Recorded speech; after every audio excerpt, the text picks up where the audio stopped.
Hello everyone.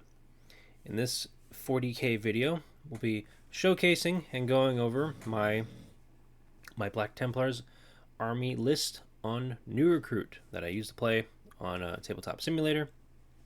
As a disclaimer, if you hear what sounds like snoring or rumbling in the background, that is my dog sleeping. She's sleeping in my bed, like right now. But without further ado, guys, let's get into it, and I hope you enjoy. So, getting into the configuration, right? Point size or battle size detachment.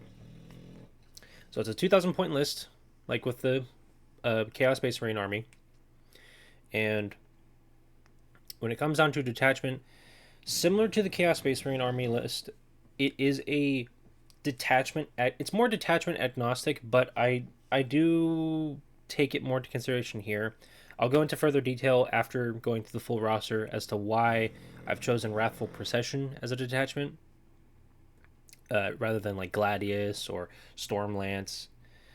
But it's a 2,000 point army list for 2,000 point games. The detachment is Wrathful Procession, though that is subject to change. But moving away from the configuration, battle size and detachment, moving to characters. So for character units, we have two Castellans, both with mastercrafted power weapons and combi weapons. The Emperor's Champion, who's the warlord of the army, and two marshals, both with combi weapons. Now, for the characters, both the Castellans and the marshals are attached to their own units of 4 sword brethren, respectively, who are each equipped with mastercrafted power weapons in their own right. And then the Emperor's Champion, he is attached to a unit of 10 Assault Intercessors, and they're going to just kind of bum rush up the board. I am aware that that is kind of a, well, wait a minute, that's a big footprint, and wouldn't the E-Champ and his in his retinue get like shot off the board, or wouldn't that be a big target to like, target and shoot and take down? And the answer is yes. It is a big target. It is, it does expose him, but it, from my experience with running the E-Champ in such a way, even though that's a large footprint unit to move up the board, chances are, unless it's like a high volume of hard hitting shooting, those Space Marine, like those Assault Intercessors, are probably going to eat those attacks fairly well. Now, if I had a gripe about like any of the characters, I do think the Emperor's Champion is very fragile. Like, he definitely feels very fragile. Maybe I'm playing him a little wrong. Maybe I'm mispositioning him, but the Emperor's Champion, 8 inches of movement, toughness 4, 2 up save with a 4 up invuln, 5 wounds. He just feels frail, right? Now, granted, he does hit really hard if he's charging into a unit led by a character. So there is that. But moving away from characters, and likewise to that point, unlike my Chaos Space Marine list, I have no epic heroes. Yes, in the index days of Black Templars, the Emperor's Champion would be considered a epic hero, but no epic heroes for this list. But moving away from characters and into Battleline, I have one unit of 10 Assault Intercessors. That is what is attached to the Emperor's Champion. 2 units of 5 Assault Intercessors, both with the same loadout, and likewise the 10 model unit has the same loadout as the 5 mans. The goal, the job of the Assault Intercessors, the 2 5 mans, are kind of just to like run out onto sideboard objectives and skirmish over them, maybe kill whatever's on the objective, clear it out. Historically, Assault Intercessors have been able to really hold their weight against enemy units that maybe they shouldn't. I think in part that is good luck on my part with the dice rolls, but then also more often than not they are fighting on an objective marker, so I can do full wound re rolls, and that works out fantastically for them. And then lastly, for Battleline is one unit of 5 intercessors. Like with most Space Marine lists, these intercessors, their job, start on the my home field objective, sticky it, and then just kind of go out and like kind of screen as best they can the deployment zone. Alternatively, they're used for like secondary missions that require actions like sabotage or some other examples. Not too dissimilar to how I run Chaos Cultists. But moving away from Battleline and into Infantry proper, I have one unit of 3 Inceptors for Deep Strike. This is a somewhat experimental model or unit in the army. As of right now with Black Templars, I haven't found too much success with any one unit that can deep strike for the Black Templars. That isn't to say that I haven't tried a little bit of everything. I definitely have. I found mixed results with Terminators, Assault Intercessors, and Scepters. So this is more of an experimental addition to the army. But in the past, I've had nothing but generally good experiences with Inceptors. They, on average, are pretty hard to shift, even in units of 3. It is unfortunate that there is no character support for them in particular, but it is what it is. And because it's a 3-model unit, relatively small footprint to deep strike in, they're running around with plasma exterminators. That's some pretty solid shooting, even for a little group of 3. And then because of the Black Templars, army rule, if I have the accept any challenge, no matter the odds vow active, even their close combat weapons, which are not necessarily great, can still be capable of punching up and maybe actually doing some hurt in the melee, if they get charged or if I use them to charge something. But moving away from the Inceptors, we have 2 units of 5 scouts. Both units have the same loadout. The sergeant has the chainsword, 1 scout has a shotgun, and then 3 have combat knives. As I've said in a previous video, going over different keywords, the main use case for the scouts, like in most other Space Marine armies that you would probably see them in, is to either infiltrate up the board onto an objective, like maybe a little tucked away. Excuse me, I apologize. Or, to start them on the board in your deployment zone and then just scout them up the 6 inches. So far, I've had some pretty decent success with the scouts. They're similar to the Inceptors, a little experimental, though they're as proven as the Inceptors. It's more of I just kind of have to get some more games under my belt with these units, see if I need 2 units of 5, or if I could drop one of the units out and rearrange some things. But overall, like, the scouts tend to hold their weight. Yeah, they're not particularly tough. They're generally the same as Space Marine bodies, just they have a 4-up save instead of a 3-up save. But thanks to being a Black Templars army, they have a very good likelihood of being able to punch into stuff and to kill them. And then lastly, for infantry, we have 2 units of 4 sword brothers, or 4 sword brethren, right? Each of them with their mastercrafted power weapons and heavy bolt pistols. Now, you may be wondering, why don't I have any special weapon options on them? Well, because I'm using them in a unit of 4, they can't take any special weapons. And even if I were to do that, I probably would not take one, because the whole idea behind these 2 units, since they're both attached to their own respective Marshal and Castellan, their main threat is not their shooting, it is their melee. And their mastercrafted power weapons are more than enough for that, right? Four sword brethren with a Marshal and Castellan averages 25 mastercrafted power weapon attacks if they're all able to fight that thing. This is not taking into consideration the Marshal's ability to add +1 to his attacks based on however many units are within, I think, 3 inches of him. And this isn't taking into consideration that they're re-rolling hit rolls of 1 thanks to the Castellan. They're critting on 5s thanks to the Marshal. This is with lethal hits. This is a scary melee blender, and that's where I want the threat to be. Yes, taking the Thunderhammer may be a potentially not terrible choice, but dev wounds and lethal hits don't play nice together. And then likewise for pistols, yes, for the pistol option, I could take a plasma pistol or I could take a pyre pistol.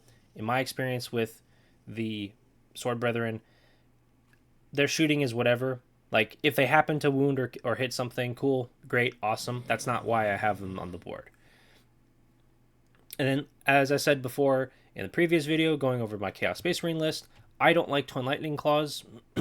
I don't feel as though they are worth it, and especially in the case of Sword Brethren, they are 100% not worth it because you are leaving damage on the table for taking an inferior weapon choice. Yes, they look really dope. I'm not going to disagree with that. I do think that they look really good. But you're sacrificing 1 damage for 2 more attack, or for 1 more attack, if I'm not mistaken, and no lethal hits. You're sacrificing 1 damage in lethal hits for 2 more attacks and wound rerolls. That, I think most people could say, is just not worth the trade. But moving away from infantry and into vehicles, we have 2 Brutalis Dreadnoughts, both with Brutalis Talons and Twin Multi-Meltas. Overall, these are just here to be the big vehicle melee blenders, right? Things that, hey, you don't want them to charge into your stuff, but, hopefully they do get to charge into your stuff. Historically, I've had sort of mixed experiences with Brutalis Dreadnoughts. They've gotten folded by things kind of quickly. It's just an unfortunate reality of, like, mispositioning on my part, and then the targets or the units that we're firing or attacking into them are just things where it's like, that's gonna kill or hurt anything. But overall, these 2 are gonna pull their weight and then some. If the Redemptor Dreadnought's anything to go by, in my experience, Redemptor Dreadnoughts always tend to pull their weight and then some. And Brutalises are just more melee optimized than the Redemptors, which I need them for that. And then lastly, for vehicles, we have 2 Repulsor Executioners, equipped with everything you can possibly give them. And these 2 repulsors are meant to transport my Sword Brethren with their Marshals and Castellans. Although, as I've said, excuse me, as I've said before in a previous video, going over the Land Raider compared to the Repulsor, I am more inclined to swap these out for 2 Land Raiders. And that is regardless of if it's a Godhammer Land Raider or if it's a Crusader Land Raider. Yes, you could take the Redeemer, but I would need to figure out more points area to, like, hey, how do I fit that in? And I'm very well aware that why would you swap out the Repulsors for a Godhammer variant Land Raider? You're getting less shooting, and you're going to have a bunch of wasted space in those transports because you're only transporting 6 models in one. Why not just take 1 Land Raider and use it to transport both units of Sword Brethren? That is true, and that is a very valid point. But part of why I am always, like, on the fence of keeping the Repulsor isn't because I think the Repulsor is bad. It's actually the opposite. I think the Repulsor is too good. I think when I look at this data sheet and I look at just the profiles of guns, my eyes kind of, like, glaze over. And I know from personal experience that going through the shooting phase or an Overwatch with one of these it's long. It takes a while, and I've had the question of, like, is this the Repulsor Executioner still shooting? And it's like, yes, this thing is, and it was like halfway done through its 7 weapon profiles. And that was on an Overwatch, right? And I have 2 of these, right? I have 2 of these things, and they have the same amount of guns. That compared to, your Godhammer Land Raider, your Crusader, or your Redeemer variants, they have at most 5 weapon profiles, one of which can only be fired 1 time. So, there's that. So, but moving away from vehicles, we're gonna loop back around to detachments. And why did I settle on Wrathful Procession and not pick something like Gladius Task Force, Stormlance, or even Vanguard Spearhead, or any of the other Black Templar specific detachments? So, in the past, when I've played Black Templars, I have ran Gladius Task Force, mainly because it is the detachment that I am the most familiar with. It is the detachment I learned Space Marines with when I got into playing 40k. It is the detachment I am just generally speaking the most familiar with. I'm not using it this time with this list because I just do not like how prevalent Gladius Task Force is. I'm very well aware that it's a very good detachment. It provides things that Black Templars really want, and the stratagems are overall really good. And you have two really good enhancements that can be put on, your Emperor's Champion or whatever other characters you want to throw some enhancements on. So I do acknowledge that, and I am very well aware of that.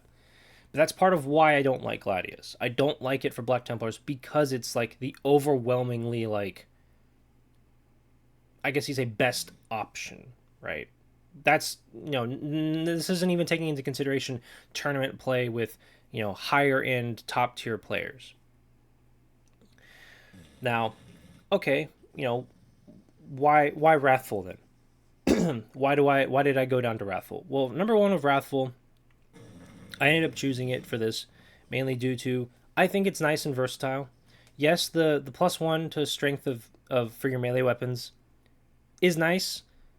It does allow some things to not be necessarily wounding on fives when they're in melee. Granted, most things, if they're wounding on fives anyway in melee, they're probably have high enough toughness to where that +1 to strength still is going to make it wound on fives. If you're attacking like a knight or something, big, tough, tanky vehicles or units. But the +2 inches to movement and +1 to advance rolls, that's really useful. Yes, it's no advance in charge. Yes, it's not that. That is, you know, not as good, but still having your army, your all of your infantry be 2 inches faster and have a +1 to advance rolls, that's useful. That allows things to go from your deployment zone to cover or wherever faster. You know, the 5 up invulnerable save against range attacks, that's, I would say, invaluable for your infantry, because if you ever happen to find yourself in a position where like, oh snap, I'm not going, like you're not going first, or some things are out in the open and your opponent can kind of move some things that have some powerful firepower, and they're going to shoot them, or you're worried about them being shot, that 5 up invuln can make the difference between that unit of yours living or being tabled. I'm also well aware that the stratagems, although I cannot view them on new recruit because I'm not a supporter, um, I do know that the stratagems are a bit more niche, a bit more situational, but that doesn't mean that they are inherently bad. Obviously, anything compared to Gladius Task Force for Black Templars, it kind of just, that detachment just dwarfs everything else. But the other consideration I had was Stormlance Task Force. Stormlance because it gives advance in charge on, as the main detachment role. I know the detachment's stratagems are a little bit more niche, but can still be useful. I know the enhancements likewise. I think there's only really like one that I would consider putting on something, and that'd be putting it on the Emperor's Champion. Um, and then of course, there's Vanguard Spearhead, Vanguard Spearhead, and I've really considered using Vanguard Spearhead, but part of why I don't use it, or I haven't really considered using it, is the way I understand Vanguard is it is a detachment that really wants you to movement, like move and manipulate ranged firepower to where it can stay out of reach but still be able to like really lay down the hurt. Um, Obviously, yes, the detachment wants you to run Phobos and scout squads, or Phobos or scout units, to get, I guess you say, the most out of some of the stratagems and maybe the enhancements. But that's not necessary. A great example of of an army I know of that has used Vanguard Spearhead and now no longer does is uh, Paul's Badhead Stuff's Screaming Ravens list with his 18 Centurions.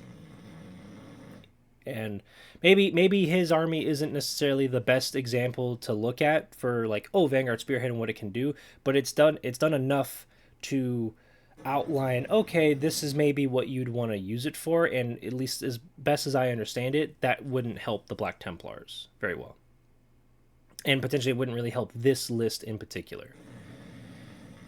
But with that, guys, that will be the conclusion of this 40K army showcase. I want to appreciate you guys all for watching and listening, and suffering through the snoring of my dog. She is very much sleeping right now. She's very comfy in the bed. But feel free to like the video. Feel free to share it, subscribe. It goes a long way to help me out. It shows me you guys appreciate this. And as always, if you don't like it and you don't want to share it, that's perfectly fine. More power to you. No, you're not obligated to do so. But I hope you guys have a great time wherever you may find yourself, whether you're at home, at work, at school, or you're on your way home to go relax from a busy day. And if things aren't going well, I hope things can turn around and get better for you. But until the next time, guys, I'll see you next time. Peace.